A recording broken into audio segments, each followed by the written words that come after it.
Hello and welcome to the fourth episode of the Leaders Den. I'm so thrilled that you are here. It definitely means the world to me. And in this podcast, you'll find no frills, no jingles or fancy music. This is just raw and unedited. And what I plan to do is keep these episodes short and give you some leadership tips and tricks and share some stories so that you will leave listening to this podcast with some inspiration and something that you can take away from it. And as it is the 3rd of January, today we will be talking about setting goals. And I can hear you say, oh no, I don't like setting goals, or I don't believe in setting goals. Well, I am going to challenge you on that, because if I look back at my own professional career and also my life, I believe that setting goals has actually really guided me and helped me to live a fulfilling life. So let's talk a little bit about setting goals. And first of all, if you don't like the term setting goals, you can actually call it something else. You can say that these are intentions, or that these are experiences that you want to have in the coming year, which makes it a little bit less goalie, I guess, if that is a problem for you. So if I look back on my own life, if you maybe you know it, maybe you don't, but I've had a wonderful career. I actually have never really sat down and thought, okay, in so many years from now, I am going to be doing this and that. But also throughout my life, I've always had small goals and small experiences that I wanted to have. So it's a bit like life is a little bit, your career is a little bit like you don't know how it's going to go, but it's important, that's where I'm coming from, that you stay conscious that there is a decision that you can make. And it's like driving in the dark from place A to place B. You're on your own, you've never driven that road before, and all you need to do is just basically follow your headlights and the boards on the road, and you know you're gonna get there just by following what you can see in front of you. And so that's how I see setting goals and where I'm coming from. So did I anticipate that I would be living in Australia in 2024? No, I didn't, when I graduated in, 1992. But did I anticipate that I was going to work for the United Nations? Did I anticipate that I was going to be a barrister? I did not anticipate it, but I actually wanted it. I desired it. And so I set small goals that brought me there. And so let's start with 2024. If you're saying like, oh, Tilan, that's too much. That's 12 months. We're living in very difficult, complex times. I can't actually think 12 months ahead. Fair enough. I personally feel a little bit the same. I don't know exactly what my goal is going to be for this year, but I do have some words that are going to be in the back of my mind, that I have written down for myself, and that will be my guidelines for this year. And that is how I want to show up in life in 2024. So that could be something that you could start with. Like, what are some of the words that you would like to live by in 2024? I'm not going to give you the words that I have, because I just feel that you would then feel you have to do the same. But it could be anything. It could be joy, it could be health, it could be resilience or whatever. Like, how do you want to show up? Because how we decide to show up and holding ourselves accountable to show up in that way day after day, even when you have a bad day or when you have a good day, is what is going to make all the difference. So if 12 months is too far, then how about just looking for the coming 3 months? And we all know about goals is like, if you set yourself a goal, that is not enough. What is it? Like a goal without a plan is only a wish. So what you want to do is you want to set yourself a goal for 3 months. That is something that's doable. It's January now. So at the end of March, is there one specific goal that you would like to achieve? And then we want to plan around that. So of course, we want our goals to be SMART goals. So what is it? Specific or sexy? You need to feel a little bit like excited about that goal, because otherwise it's not going to be very nice.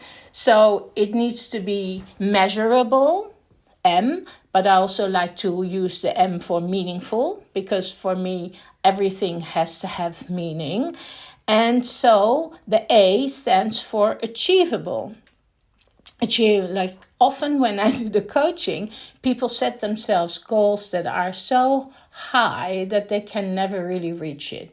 And then you set yourself up to fail. So if you set a goal that between now and the end of March, you will go to the gym every day, then you need to really look at yourself and say like, hey, is this something that I can actually achieve? Or am I setting myself up to fail? Would it be better to say I'm going to the gym 3 times a week, half an hour? And so then it needs to be realistic. And that's where that realistic reality testing, I call it myself, comes into. Like, we tend to think we can set high and lofty goals and then we don't reach them and then we just kind of give up. And so we want to set ourselves up for success, and it needs to be time bound. So if you set a goal or 2 between now and March, and you could set a professional goal and you could set a personal goal, then you could actually make sure that it's a SMART goal. And when you then define a plan how to get there. So what is it you need to do to make sure that your goal is being reached? So I like to think of it as stepping stones.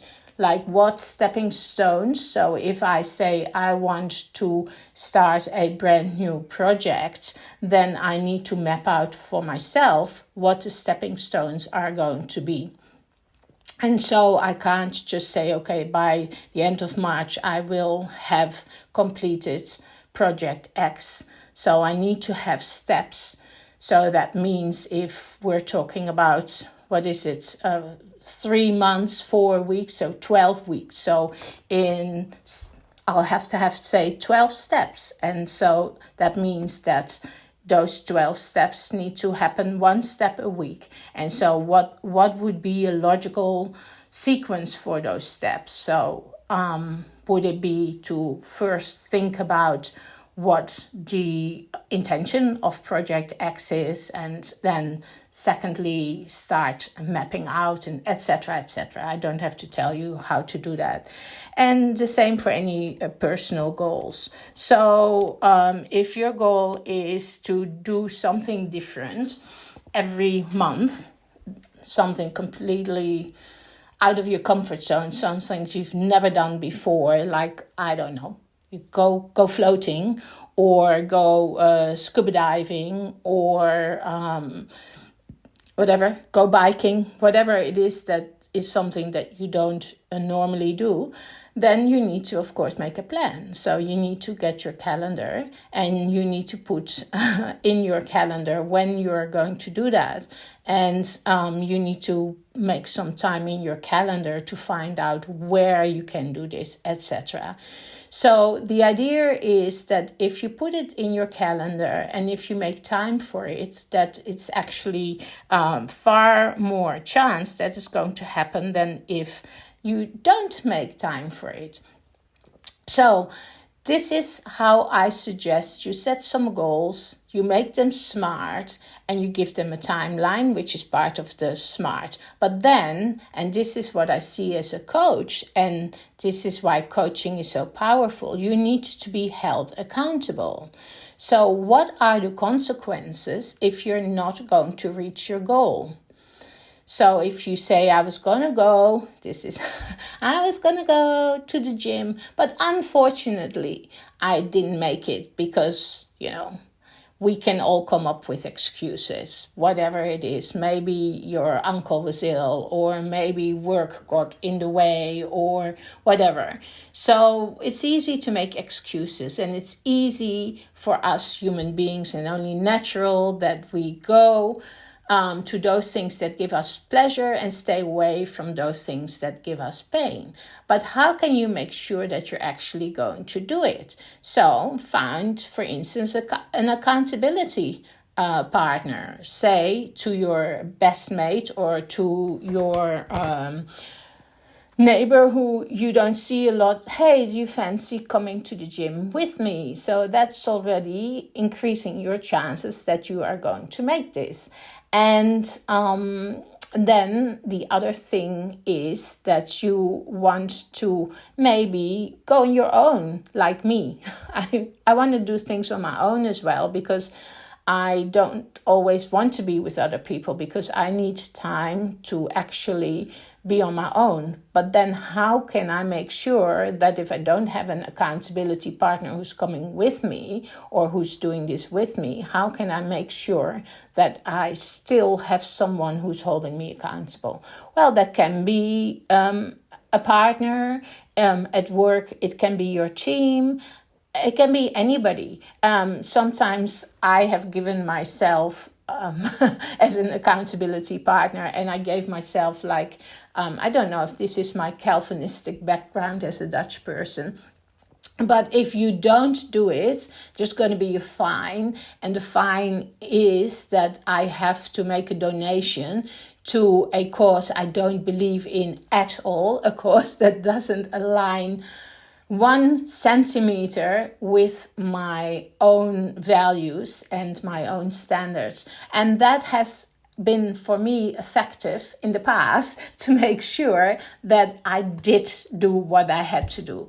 Because for me, integrity is important. So if I say, Tilan, you need to do that because you have decided yourself that this is important and that this is something that will shift the needle for you, whether that's health-wise, whether that's career-wise, whether that's relationship-wise. And it's so important to you that if you don't do it, you're going to find yourself and you have to make a contribution to a cause you don't believe in, then that really helps for me. And so I make sure, if that's what I said to myself, I have to do that. And I do not want to give money to a cause I don't believe in. So I can then actually hold myself accountable. This is just something that has worked for me. So this, as I promised, this was going to be a short episode, but really to inspire you to think a little bit like, what is it that you would like to achieve? How do you want to feel this year? How do you want to show up? And so by setting yourself goals, intentions, and maybe start for the coming 3 months, and then do this again. This is what I do in the Leaders Den. I prefer myself to set goals for 3 months. And so you start this process again come April. And you think, okay, so looking back, the first 3 months, I have set myself some goals and this is what I've achieved. What is my next goal now?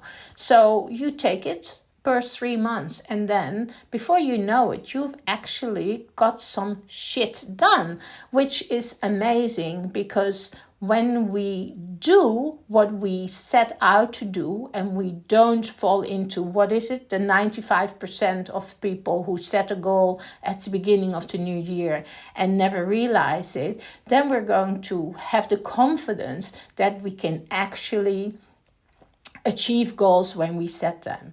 And so that is a great feeling, and it will help you in life and at work to actually get where you want to be.